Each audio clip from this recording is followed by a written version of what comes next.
Hello guys. Today we will discuss solar orbits and Kepler's laws of planetary motion, so let's get started. तो आप लोग जानते होंगे कि सर आइजैक न्यूटन ने ग्रेविटेशनल लॉज दिए थे, लेकिन उससे भी पहले, क्योंकि सर आइजैक न्यूटन के टाइम तक सर गैलीलियो ने टेलीस्कोप इन्वेंट कर दिया था, लेकिन टाइको ब्राहे और जोहानेस केपलर सर के टाइम पे टेलीस्कोप नहीं था। तो ये उनसे पहले के समय की बात है। तब टाइको ब्राहे एक ऑब्जर्वर थे और उनके साथ में काम किया था जोहानेस केपलर सर ने। इन दोनों ने साथ में काम किया था और लॉस दिए थे, यानी कि टाइको ब्राहे सर ने ऑब्जर्व करते थे कि क्या चेंजेस हो रहे हैं, किस तरह से मोशन हो रहा है सभी प्लैनेट्स का और मार्स का। बेसिकली मार्स ऑब्जर्व किया था 20 सालों तक, उनका उसका मोशन, प्लैनेट्स का मोशन ऑब्जर्व किया था। और उन ऑब्जर्वेशंस के बेसिस पे मैथमेटिशियन जोहानेस केपलर सर ने उसके मैथमेटिकल फॉर्मूले दिए थे, डेरिवेशंस दिए थी। जो ऑर्बिट्स होती हैं ना, ऑर्बिट्स की शेप क्या होगी, प्लैनेट्स की वेलोसिटी कैसी होगी, वो सब इन्होंने अपने लॉज में दिए थे जोहानेस केपलर सर ने। और उसके बाद ही इसी के ऊपर और इम्प्रूवमेंट करके और काम करके सर आइजैक न्यूटन ने अपने अगली सेंचुरी में अपने ग्रेविटेशनल लॉज दिए थे। चलिए थोड़ा टाइको ब्राहे सर के बारे में जान लेते हैं। Born to a family of Danish nobility, Tycho Brahe सर डेनमार्क में जन्म हुआ था इनका और एक नोबल फैमिली से बिलोंग करते हैं। ये एक यंग एस्ट्रोनॉमर थे और अपनी यंग एज में काफ़ी अच्छी अचीवमेंट्स इन्होंने पा ली थी, जिसकी वजह से इन्हें दानिश किंग, यानी डेनमार्क के किंग थे उस टाइम पे, फेडरिक सेकंड, इनकी पैट्रोनेज मिल गई थी 30 की एज में ही। पैट्रोनेज यानी कि आप लोग जानते होंगे patreon.com एक वेबसाइट है जहाँ पर क्रिएटर्स को सपोर्ट करने के लिए उनके जो फॉलोअर्स होते हैं या उनके जो व्यूअर्स होते हैं, वो उन्हें, सब्सक्राइबर्स होते हैं, वो उन्हें एक मेंबरशिप खरीदते हैं और उसके हेल्प से एक डोनेशन मिलती है उन क्रिएटर्स को जो जो फ्रीलांसिंग काम करते हैं। तो ये ऐसा ही यहाँ पर भी था। जो दानिश किंग थे, इनकी पैट्रोनेज मिली थी। जो दानिश किंग थे ये टाइको ब्राहे सर को रिसोर्सेज और मनी अवेलेबल कराते थे उनकी ऑब्जर्वेशंस कैरी ऑन करने के लिए। इन्होंने अपनी एस्ट्रोनॉमिकल ऑब्जर्वेटरी बना ली थी हेवन के नॉर्थ आइलैंड में, नॉर्थ सी आइलैंड में। और ये लास्ट और ग्रेटेस्ट प्री टेलीस्कोपिक ऑब्जर्वर्स थे यूरोप के। इसका मतलब क्या हुआ, उस टाइम तक जैसे कि मैंने बताया था अभी आपको कि टेलीस्कोप इन्वेंट नहीं हुआ था। इसके बाद गैलीलियो सर आए थे, इसके बाद आइजैक न्यूटन आए थे और गैलीलियो ने टेलीस्कोप बनाया था और इनके टाइम तक टेलीस्कोप नहीं था। तो ये अपने टाइम के सबसे आखिरी और सबसे बड़े प्री टेलीस्कोपिक ऑब्जर्वर थे यूरोप के। हेवन में क्या हुआ था कि इन्होंने बहुत सारे पोजीशंस रिकॉर्ड की थी, सन की, मून्स की और प्लैनेट की। ऑलमोस्ट 20 ईयर्स, 20 साल तक इन्होंने रिकॉर्ड की थी। और जो उनकी ऑब्जर्वेशंस थी वो क्लॉडियस प्लॉटमी, जो एक फिलोसफर थे, उनकी ऑब्जर्वेशन से मैच नहीं कर रही थी। ये जो प्लॉटमी सर थे, ये इनसे भी पहले आए थे, इन्होंने कुछ फिलोसफीज दी थी। ये भी एक एस्ट्रोनॉमर थे और एस्ट्रोलॉजर भी थे, क्लॉडियस प्लॉटमी। जो इनकी ऑब्जर्वेशंस थी इनसे मैच नहीं कर रही थी, इनकी ऑब्जर्वेशंस टाइको ब्राहे सर की। लेकिन क्या हुआ बाद में कि कुछ रीजंस की वजह से टाइको ब्राहे सर के कुछ एनिमीज बन गए गवर्नमेंट ऑफिशियल से, जिसकी वजह से इन्हें जो पैट्रोनेज मिलती थी, जो सपोर्ट मिलता था, वो धीमे धीमे कम होने लगा। और वो पूरी तरह से ख़त्म हो गया जब इनके पैट्रियन जो थे, फेडरिक सेकंड, जो दानिश किंग थे, वो उनकी डेथ हो गई। तब उसके बाद इन्हें रिसोर्सेज और मनी मिलना बहुत कम हो गया और ये अपनी ऑब्जर्वेशंस आगे कैरी ऑन नहीं कर पा रहे थे और इसीलिए इन्होंने डेनमार्क को छोड़ दिया। इन्होंने डिसाइड किया कि डेनमार्क को छोड़ देना चाहिए और छोड़ दिया। इसके बाद ये प्राग चले गए और ये प्राग ये ऐसा प्लेस है जहाँ पर ये जोहानेस केपलर सर से मिले थे। और जैसे कि मैंने बताया था ना कि इन दोनों ने साथ में काम किया था, तो ये प्राग में जोहानेस केपलर सर से मिले थे और साथ में काम किया था। यहाँ पर लिखा भी है, there he found a young nice mathematician Johannes Kepler to assist him in analysing his extensive planetary data. वही बात है, जोहानेस, जो कि टाइको ब्राहे सर थे, ये इन्हें कैलकुलेशन या मैथमेटिशियन नहीं थी, तो ये इतने अच्छे से एक्सप्लेन नहीं कर पा रहे थे, समझ नहीं पा रहे थे कि ऐसा क्यों हो रहा है, क्या कारण है इसके पीछे का। इसलिए ये जोहानेस केपलर सर के साथ इन्होंने काम किया और उन्होंने क्या किया, ये मैथमेटिशियन थे जोहानेस केपलर सर, इनके जो ऑब्जर्वेशंस थे कुछ डेरिवेशंस के फॉर्म में, इक्वेशंस के फॉर्म में लेके आए सबके सामने, मैथमेटिकल फॉर्मूले लाए, जिससे कि सब समझ पाए कि ऐसा क्यों हो रहा है, ऐसे ऐसे फिनोमेना क्यों ऑब्जर्व हो रहे हैं। चलिए अब आगे बढ़ते हैं। अब थोड़ा सा जोहान्स केपलर सर के बारे में पढ़ लेते हैं। Born in a poor family, इनका जन्म एक जर्मनी की पुअर फैमिली में हुआ था। इन्होंने अपना geological career university of Tubingen से कंप्लीट किया था। बाद में इन्होंने प्रिंसिपल ऑफ कोपरनिकन सिस्टम को पढ़ा, जिसका नाम बाद में कन्वर्ट करके हीलियोसेंट्रिक हाइपोथेसिस कर दिया गया था। ये क्या था मैं अभी बताता हूँ आपको। जो निकोलस कोपरनिकस थे, उन्होंने क्या कहा था कि सन जो है वो सेंटर में है, बाकी सारे स्टार्स, सारे प्लैनेट, सब कोई, इनफैक्ट पूरा यूनिवर्स ही सन के आसपास घूमता है, ऐसा उन्होंने कहा था। जिसका पहले नाम रखा गया था कोपरनिकन सिस्टम, बाद में इसी को कन्वर्ट करके हीलियोसेंट्रिक हाइपोथेसिस कर दिया गया था। इन्होंने इस जिसको स्टडी किया था, इसके बाद में ये प्राग गए थे और प्राग में ये टाइको ब्राहे सर से मिले थे और दोनों ने एक साथ काम किया था। जैसा कि मैंने आपको पहले बताया था, दोनों ने एक साथ काम किया था, एज वी हैव डिस्कस्ड।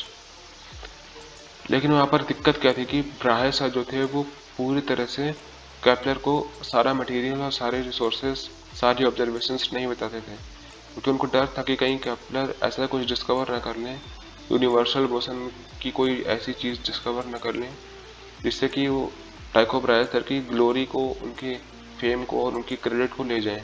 ऐसा उनको डर लग रहा था, क्योंकि वो काफ़ी अच्छे मैथमेटिशियन थे और वो ये सारा चीज़ें ले सकते थे टाइको ब्राहे सर से, इसलिए वो पूरी तरह से रिसोर्सेज को अवेलेबल नहीं कराते थे एक ही बार में।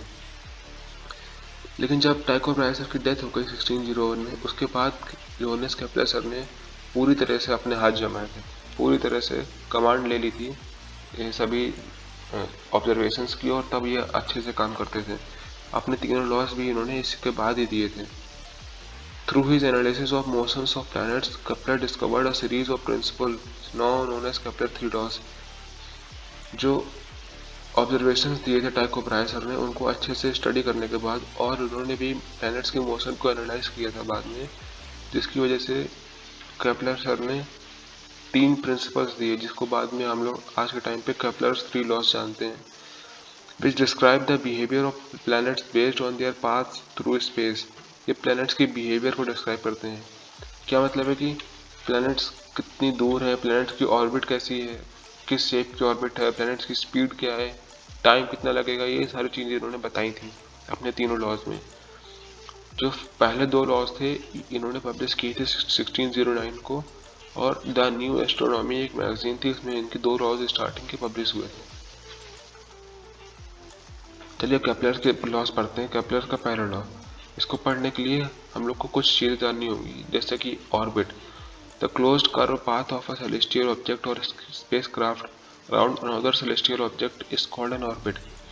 एक ऑर्बिट क्या होता है, कोई भी सेलेस्टियल ऑब्जेक्ट, यानी कि कोई भी प्लैनेट मान लीजिए आप, मून मान लीजिए, जैसे प्लैनेट सन के आसपास घूम रहा है, प्लैनेट भी एक सेलेस्टियल ऑब्जेक्ट है, सन भी एक सेलेस्टियल ऑब्जेक्ट है, तो जिस पाथ में घूम रहा है उस पाथ को, उस क्लोज्ड कर्व को कहते हैं एक ऑर्बिट। अब वो क्लोज तो हो गई, ओपन नहीं होगा, सॉरी क्लोज तो होगा ही, ओपन होगा तो रिवॉल्व कैसे करेगा, वो तो एक साइड से आएगा दूसरी साइड निकल जाएगा, वापस कभी आ नहीं पाएगा। गोल गोल घूमते हैं, वो इसीलिए ऐसा होता है क्योंकि ये क्लोज्ड कर्व होता है और कोई भी घूम सकता है। अब सैटेलाइट होती हैं, वो प्लैनेट्स के आसपास घूमती हैं, कोई भी हो सकता है। Kepler initially assumed that the orbits of planets were circles। पहले क्या पता था कि उस टाइम तक कोनिक सेक्शंस इंट्रोड्यूस नहीं हुआ था। आज हम लोग क्लास 11th में पढ़ते हैं मैथ्स में कोनिक सेक्शन, जिसमें सर्कल, इलिप्स, पैराबोला और हाइपरबोला होते हैं, और भी कई सारी चीज़ें होती हैं उसमें। लेकिन उस टाइम तक केवल सर्कल ही आया था और कुछ नहीं था, तो लोगों को लगता था कि सर्कुलर ऑर्बिट्स हैं। केपलर भी इनिशियली इन्होंने यही एज्यूम किया था कि प्लैनेट्स की ऑर्बिट्स जो है वो सर्कल्स हैं। लेकिन जब उन्होंने सर्कल लेके किया तब उनकी ऑब्जर्वेशंस मैच नहीं कर रही थी उनकी कैलकुलेशन से, इसलिए उन्होंने बाद में एक नया फिगर दिया जिसे इलिप्स कहते हैं आज के टाइम पे। But later he found that those orbits were not circles but another kind of closed curve called ellipse. इन्होंने एक इलिप्स, एक नया क्लोज्ड कर्व दिया जिसे इलिप्स कहते हैं। आप एक कोन को लें और बिल्कुल परपेंडिकुलर, ये जो इसकी एक्सिस है, ये एक एक्सिस है वर्टिकल एक्सिस, इसके परपेंडिकुलर आप काटें बिल्कुल तो ये एक सर्कल मिलता है आपको। थोड़ा सा टिल्ट करके काटेंगे तो ये आपको इलिप्स मिलता है, और टिल्ट करके काट देंगे तो ये पैराबोला मिलता है, और टिल्ट कर देंगे तो ये आपको हाइपरबोला मिल जाएगा। सिर्फ ये बस एक कोन के सेक्शंस है, इसीलिए इन्हें कोनिक सेक्शंस भी कहते हैं। और टाइको ब्राहे की जो ऑब्जर्वेशंस थी वो उसके साथ एग्जैक्टली मैच कर रही थी जब उन्होंने ऑर्बिट को इलिप्स लेकर स्टडी किया था, और इलिप्स के फॉर्मूले और उसकी बेसिक टर्मिनोलॉजी टाइको सॉरी केपलर ने ही दी थी। अब थोड़ा सा इलिप्स के बारे में जान लेते हैं हम लोग। इलिप्स में जैसे ये देखिए, ये मैंने एक मैथमेटिकल फिगर बना रखा है इलिप्स का। यहाँ पर ज़्यादा कुछ कॉम्प्लेक्स स्टडी नहीं करना आपको, बस बेसिक चीज़ें पता होनी चाहिए। ये जो एक पॉइंट है ये -c,0, ये एक फोकस है, एक फोकस ये +c,0, और ये एक मेजर एक्सिस होती है क्योंकि ये एक्स एक्सिस जो है ये लंबी है वाई एक्सिस के कंपैरिजन में, इसलिए एक्स एक्सिस मेजर एक्सिस है। और उसकी हाफ कर देंगे तो ये सेमी मेजर एक्सिस कहते हैं। इसका बहुत रोल होता है केपलर के लॉज में, सेमी मेजर एक्सिस। और ये सेमी माइनर एक्सिस है, इसका कोई ज़्यादा रोल नहीं है, लेकिन पता कर लीजिए आप। The sum of distances d1 and d2, जो ये d1 और d2 डिस्टेंस है, मतलब फोकस से सरकमफ्रेंस में जो पॉइंट बनता है उसके बीच में जो डिस्टेंस होती है d1 और d2, इनका सम हमेशा कांस्टेंट रहता है। आप कोई भी पॉइंट ले लीजिए इस पूरे इलिप्स में, उसका ये सम d1 और d2 जो होगा वो हमेशा कांस्टेंट होगा, कभी चेंज नहीं होगा। जैसे एक सर्कल होता है, सर्कल में क्या होता है कि उसकी रेडियस सेंटर से लेकर सरकमफ्रेंस में कोई भी डिस्टेंस आप ले लो वो रेडियस के बराबर ही होती है, वो कभी चेंज नहीं होती।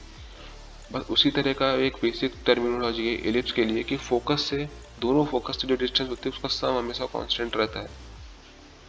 वही मैंने यहाँ पर लिखा हुआ है, इस पूरे लाइन में वही लिखा है। जो लॉन्गेस्ट डायमीटर होता है उसे हम लोग मेजर एक्सिस कहते हैं, यहाँ पर एक्स एक्सिस है।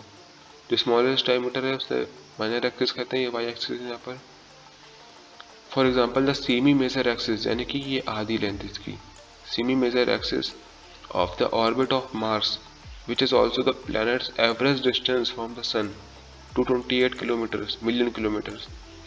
यानी कि जो मार्स है, मान लीजिए ये ऑर्बिट है और इसी में प्लैनेट रिवॉल्व कर रहा है।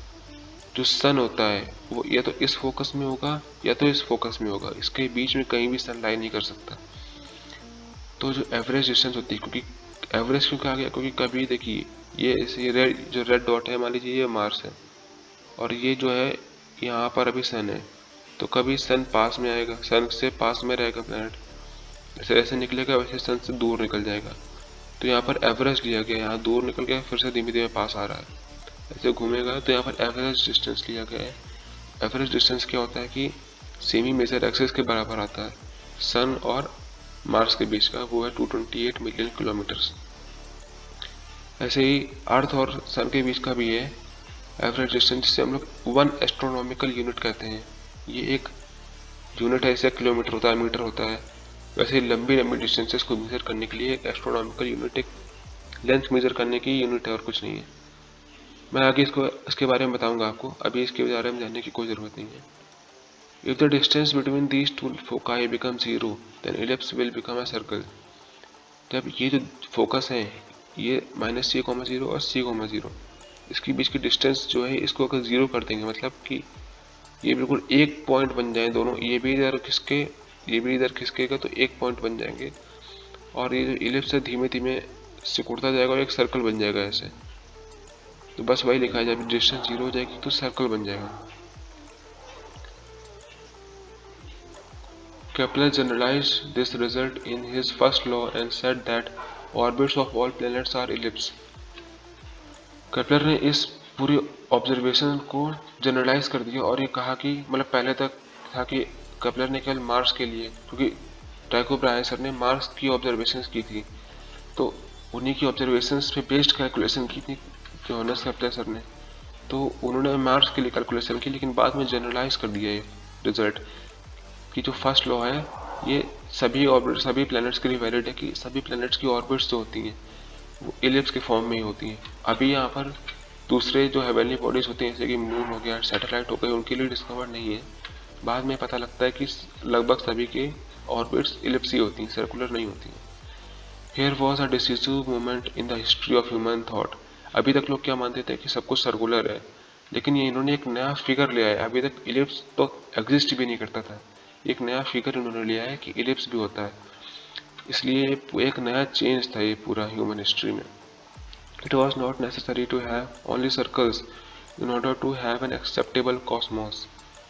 यानी कि लोग क्या समझते थे कि यूनिवर्स में जो भी हो रहा है, क्योंकि आप देखोगे अगर आसमान में, क्योंकि तब टेलीस्कोप तो था नहीं उस ज़माने में, आप अगर आसमान में देखोगे तो सुबह से लेकर रात तक आपको एक पॉइंट, एक कोई ऑब्जेक्ट है या एक कोई स्टार है, मून है, सन है, एक पॉइंट से दूसरे पॉइंट तक जाता हुआ दिखाई देगा एक सर्कल के फॉर्म में। तो लोग ऐसे ही देखा करते थे। तभी आपने देखा कि 20-20 साल लग गए इन्हें ऑब्जर्वेशन करते करते, टेलीस्कोप थे नहीं। तो ऐसा ही देखा उन्होंने और लोगों को लगता था कि सब कुछ सर्कुलर फॉर्म में घूम रहा है, लेकिन उन्होंने काफ़ी चीज़ें बदल दी कि सर्कुलर ही नहीं, एलिप्स भी हो सकता है। The universe could be a bit more complex than the Greek philosophers had wanted to be. जो ग्रीक फिलोसफर्स थे, जैसे कि मैंने आपको पहले बताया था, और वो सब क्या कहते थे कि जो सर्कुलर फॉर्म में होता है, जितनी भी ऑर्बिट्स हैं, जो जो भी चीज़ें घूम रही हैं, सब सर्कुलर ऑर्बिट्स में घूम रही हैं। लेकिन और भी कॉम्प्लेक्स हो सकता है, इतना ईजी नहीं होगा। अब केपलर के सेकंड लॉ पे आते हैं। Kepler second law deals with the speed with which each planet moves along it's ellipse. अब देखिए फर्स्ट लॉ क्या था। फर्स्ट लॉ था, ये शेप बताया कि ये ग्रीन डॉट है, ये प्लैनेट है, येलो मान लीजिए सन है, तो ये शेप बताया कि किस शेप में घूमेगा प्लैनेट सन के आसपास। अब क्या है कि सन, देखिए मैंने बताया था कि सन जो है ये फोकस में होता है यहाँ पर, या तो यहाँ होगा या तो यहाँ होगा, दोनों जगह नहीं हो सकता, क्योंकि सन तो एक ही है ना, या तो इस फोकस में होगा या तो इस फोकस में होगा। अब वो ऑब्जर्वेशंस के ऊपर डिपेंड करता है कि कौन सा इंसान कहाँ से खड़े होकर देख रहा है कि उसको कौन सा फोकस दिखाई देगा। वापस आते हैं। अब इस सेकंड लॉ जो है वो स्पीड को डील करता है कि ऑब्जेक्ट जो है या प्लैनेट है वो सन के आसपास कितनी स्पीड से घूमेगा। तो जब सर्कुलर ऑर्बिट लोग एज्यूम करते थे, उससे क्या होता है कि तो प्लैनेट है उसकी स्पीड सन के आसपास हमेशा कांस्टेंट रहती है, लेकिन यहाँ पर थोड़ा सा चेंज आया और इस स्पीड को ऑर्बिटल स्पीड कहा गया। He notice that planet speeds up as it come closer and slows down as it pulls away from the sun. मतलब कि जब प्लैनेट जो है सन के जब पास आता है तब उसकी स्पीड फास्ट रहती है, जैसे लिखा है यहाँ पर फास्टर। सन के जब पास होता है तब उसकी स्पीड फास्ट होती है, जबकि दूर जाता जाता है तब उसकी स्पीड स्लो हो जाती है। The planet sweeps out equal areas of ellipse as it moves. Blue coloured जो एरिया यहाँ पर दिया गया है, ये ब्लू कलर का एरिया, तो ये इक्वल एरियाज है, यानी कि एरिया में कोई चेंज नहीं है, यहाँ पर लिखा हुआ है। यही तो केपलर का सेकंड लॉ है। Kepler found that in equal interval of time, यानी कि इसको क्रॉस करने में मान लीजिए एज्यूम कर लीजिए 10 घंटे लगे इसको क्रॉस करने में, इसको क्रॉस करने में भी 10 घंटे लगे अगर, तो इसका एरिया और इसका एरिया दोनों ब्लू कलर के सेक्टर जो है इनका एरिया सेम होगा, अलग अलग नहीं होगा। The area swept out in space by imaginary lines land connect sun and earth are always equal. मान लीजिए प्लेनेट है, अर्थ या कोई भी प्लेनेट ले लीजिए आप, ये जो लाइन इसको कनेक्ट करती है प्लेनेट को, ये लाइन प्लेनेट यहाँ होगा तो ये लाइन ऐसे कनेक्ट करी होगी, तो यहाँ गया तो वही लाइन यहाँ गई, तो जो इक्वल एरिया ये जो स्वीप करती है, जो एरिया स्वीप करती है इक्वल होता है। अब केपलर के थर्ड लॉ की तरफ चलते हैं। Kepler's first two laws of planetary motion describe the shape of planet and its orbital speed। यानी कि पहला लॉ जो था वो शेप बताता था कि ऑर्बिट की शेप क्या होगी, दूसरा लॉ ने ये बताया कि स्पीड क्या होगी प्लैनेट की सन के आसपास घूमने की। लेकिन जो केपलर थे इन दोनों लॉ से फुली सेटिस्फाइड नहीं थे, इनको लग रहा था कि एक लॉ भी और होना चाहिए जो इस रिलेशन को अच्छे से बैठा पाएगा, तो उन्होंने अपना तीसरा लॉ दिया। He had derived a relation between time taken by planet to revolve around the sun। जो टाइम टेकन है प्लैनेट कितना टाइम लेता है एक रेवोल्यूशन मारने में, मतलब एक चक्कर पूरा खत्म करने में कितना टाइम लेता है, उसको पी से डिनोट किया गया। और सेमी मेजर एक्सेस की जो लेंथ है, यानी कि अभी बताया था मैंने, ये इतनी लेंथ है, सेमी मेजर एक्सेस की लेंथ है, इस लेंथ को उन्होंने ए से डिनोट किया। कहाँ गया, हाँ ये ए से डिनोट किया, मतलब यहाँ से यहाँ तक ए है, टाइम पीरियड पी है, A which is the equal to average distance of planet from the sun, बता चुका हूँ मैं आपको। अब आगे देखते हैं that relationship now known as Kepler's third law. ये जो रिलेशनशिप बताई उन्होंने यहाँ पर टाइम पीरियड पी और सेमी मेजर एक्सिस ए के बीच में। सेमी मेजर एक्सिस आप समझ लीजिए एवरेज डिस्टेंस प्लैनेट और सन के बीच का। आपसे ए को हम लोग, क्योंकि इस लॉ में फिजिक्स में आपको सेमी मेजर एक्सिस से ज़्यादा कुछ नहीं करना, जो भी कुछ करना है वो एवरेज डिस्टेंस के नाम से करना है। सेमी मेजर एक्सिस तो मैथ में आता है, ज़्यादा मैथ में घुसता नहीं हम लोग। पी और ए के बीच में एक रिलेशन डराइव किया उन्होंने, जो उनका लॉ है वो बताता है square of planet's orbital time period is proportional to the cube of its semi major axis. Time period का स्क्वायर, पी का स्क्वायर डायरेक्टली प्रोपोर्शनल है ए के क्यूब के, यहाँ पर लिखा भी है ये पी का स्क्वायर जो है वो ए के क्यूब के डायरेक्टली प्रोपोर्शनल है। और ये जो बीच में लिखा है इससे आप डरिएगा नहीं, बिल्कुल कुछ नहीं है, ये कांस्टेंट है, ये हमेशा कांस्टेंट आता है। पी और ए के बीच का रिलेशन है।